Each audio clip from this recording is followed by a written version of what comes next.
ഇന്നൊരു cooking video ആണ്. ഇതെൻ്റെ സിഗ്നേച്ചർ നെയ്ച്ചോറ് റെസിപ്പിയാണ്. ഇത് ഞാൻ എപ്പോഴൊക്കെ ഉണ്ടാക്കിയാലും നല്ല പെർഫെക്റ്റ് ആയിട്ട് വരും. എനിക്ക് നെയ്ച്ചോറിന് ബസ്മതി റൈസിനേക്കാളും ജീരകശാല റൈസോ കൈമ റൈസോ ആണ് ഇഷ്ടം. ഇന്നിപ്പോൾ ജീരകശാല റൈസാണ് എടുത്തേക്കുന്നത്. ഇതാണ് എൻ്റെ അളവ് ഗ്ലാസ്. അപ്പോൾ ഞാൻ 2 ഗ്ലാസ് അരിയാണ് ഇന്ന് എടുക്കുന്നത്. അപ്പോൾ ഒരു ബൗളിലോട്ട് 2 ഗ്ലാസ് അരി ഇട്ടിട്ട് നന്നായിട്ട് ഒരു 3-4 വെള്ളത്തിൽ നന്നായിട്ട് കഴുകിയിട്ട് ഒരു 20 മിനിറ്റ്സ് വെള്ളം ഒഴിച്ച് വെക്കാം. ഞാൻ കുക്കറിലാണ് നെയ്ച്ചോറ് ഉണ്ടാക്കുന്നത്. അപ്പോൾ കുക്കർ എടുത്ത് ചൂടായിട്ട് കുറച്ച് ഗീ ഇടുക.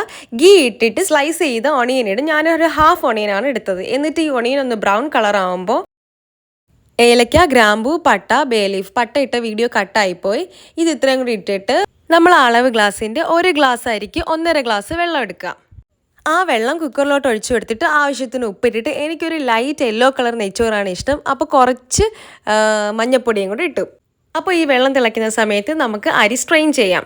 അരിയുടെ വെള്ളം നന്നായിട്ട് കളഞ്ഞിട്ട് നന്നായിട്ട് സ്ട്രെയിൻ ചെയ്യാം. എന്നിട്ട് ഈ സ്ട്രെയിൻ ചെയ്ത അരി ആ തിളയ്ക്കുന്ന കുക്കറിലെ വെള്ളത്തിലോട്ട് ഇടാം.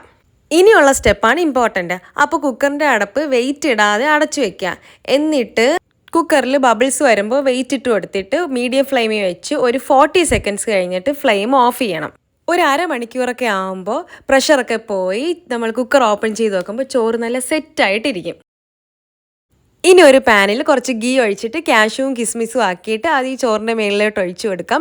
എന്നിട്ട് ലൈറ്റായിട്ട് ചോറ് പൊടിഞ്ഞു പോവാതെ ഒന്ന് മിക്സ് ചെയ്യണം.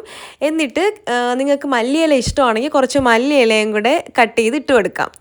ഇതാണ് എൻ്റെ ഈസി ആൻഡ് ടേസ്റ്റി കുക്കർ നെയ്ച്ചോറ് റെസിപ്പി.